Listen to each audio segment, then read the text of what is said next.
Olá pessoal, tudo bem? Eu sou a professora Jéssica Moraes e eu tô aqui hoje para falar um pouquinho de como foi o meu segundo dia de observações nas escolas e nos espaços aqui na cidade de Pistoia, na Itália. Bom, assim como no vídeo anterior, eu queria ter gravado para vocês com um fundo mais bonito na cidade, só que acontece que hoje eu tô bem cansada, então eu estou gravando aqui do hotel onde eu tô ficando. E por que eu tô bem cansada? Porque essa escola, ela se localiza bem afastada do centro, ela é cerca de 11 quilômetros, e aqui não tem Uber e tal. Eu já tinha pesquisado os ônibus para chegar lá. Inclusive, a área onde ela está localizada dá para ver, assim, boa parte da região típica da Toscana, uma vista muito bonita, mas o ônibus que era para passar, ele não passou no horário e eu ia chegar muito atrasada se eu esperasse o próximo ônibus. Eu ia chegar lá no horário que eu deveria estar saindo.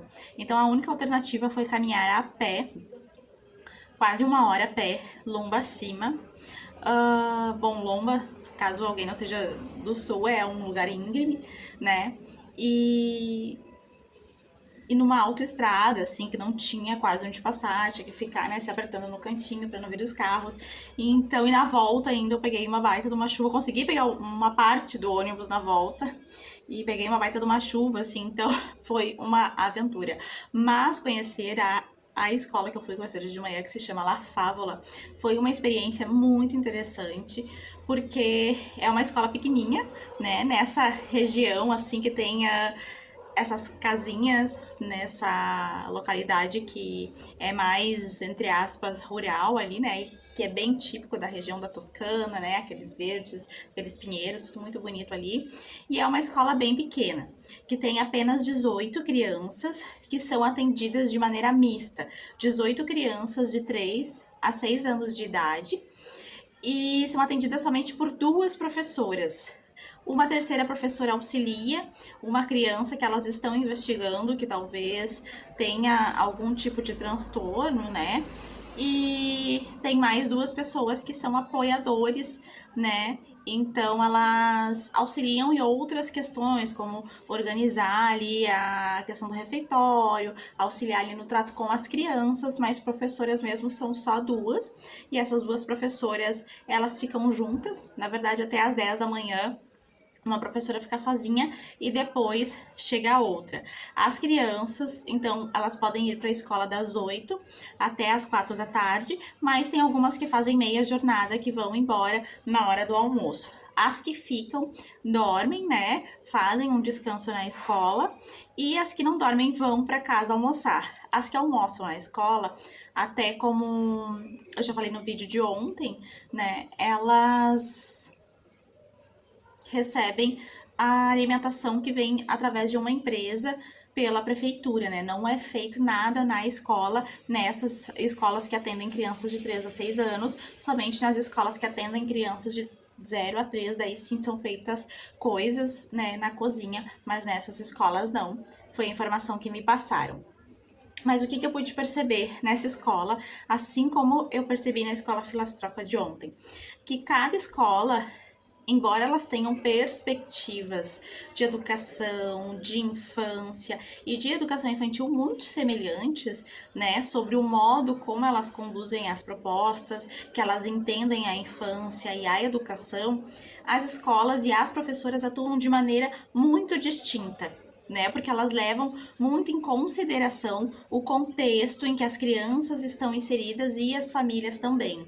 Então, assim como na escola Filastroca de ontem, que considerava a questão de ter muitas famílias imigrantes e utiliza muitas histórias orais, né? As histórias construídas e narradas pelas famílias, pelas crianças, a questão dos livros, né? Para integrar isto, essa escola, em função de estar localizada num lugar onde tem muito verde, muita natureza, eles exploram muito essa questão, né? Então eles trabalham muito a partir da natureza, com elementos da natureza.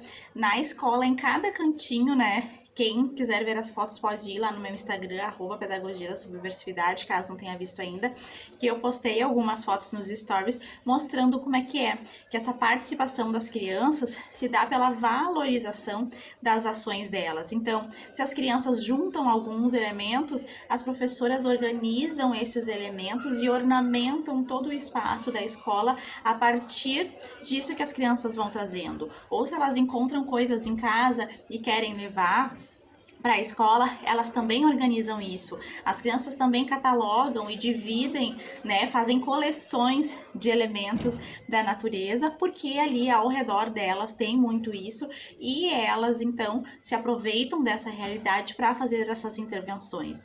Também tem uma professora que é arte terapeuta, então eles utilizam muito aquarela e elementos da natureza para fazer pinturas e explorações.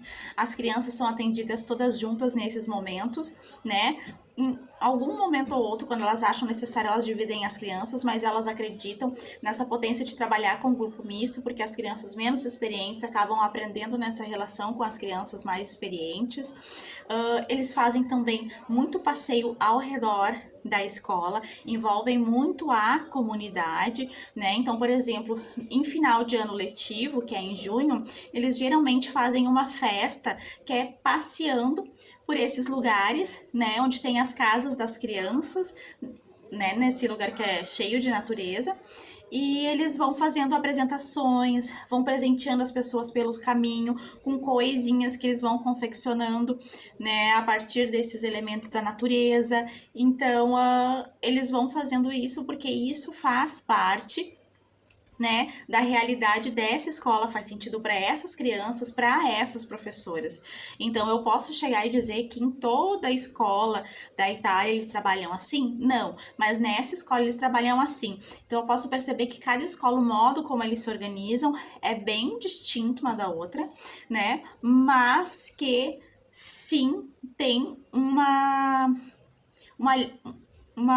como eu posso dizer assim, uma unificação na visão, né, de infância, de criança e o modo como elas tratam as crianças, que eles envolvem muito a cidade, as famílias, a comunidade e as crianças nesse processo, né, que é um projeto então de sociedade, não é só de ensino e de aprendizagem ou da criança só na escola, mas a criança com o seu entorno e a criança que se relaciona com a escola, com professores, com colegas, né, com a comunidade, com a família. Então, tudo isso elas levam em consideração quando elas vão pensar nas propostas e nos modos como elas vão organizar, né, e o que elas vão ter ou não na escola em relação a materiais, em relação a propostas, em relação ao que elas vão ofertar para as crianças, tá? Então, assim, foi uma experiência muito interessante conhecer essa escola que é tão pequenininha, só com 18 crianças, né, que é um grupo misto, só 2 professoras, né, e que todo mundo ali trabalha de um modo meio que comunitário, né, não tem muita divisão de tarefas, né, as escolas, assim, não tem diretora e coordenadora pedagógica nas escolas. Eu vou fazer um outro vídeo na sequência desse explicando isso, porque hoje à tarde eu fui numa área Bambini, na área Rossa, e eu tive algumas explicações acerca de como funciona a formação docente, né, e como se dá essas questões e essas relações entre as professoras, tá? Então, mas isso eu vou falar no próximo vídeo, mas é bem interessante que vocês vão pensando acerca disso, né? E se tem uma coisa que eu tô aprendendo nessa experiência de estar aqui na Itália, é a importância da autoria docente, né? E de cada escola ter a sua identidade de acordo com o seu contexto e com o que faz sentido para as crianças, para a comunidade e para as famílias,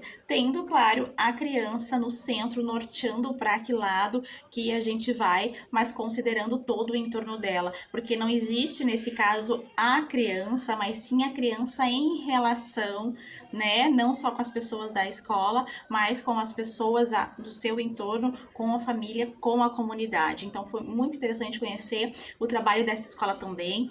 E quem quiser ver as fotos, eu trouxe lá no meu Instagram, e depois dessas sequências de vídeos, né, explicando como um diário, eu ainda quero organizar, então, um vídeo maior em estrutura de aula para falar para vocês, então, algumas interlocuções, como eu já comentei no vídeo de ontem, acerca de tudo isso que eu tô vendo e também de poder trazer mais detalhes, trazendo imagens junto à minha fala. Tá certo, pessoal? Quem tiver alguma dúvida, pode comentar aqui que eu vou responder, e quem não é inscrito e quiser se inscrever para acompanhar mais, sinta-se à vontade, tá certo? E muito obrigada pela atenção.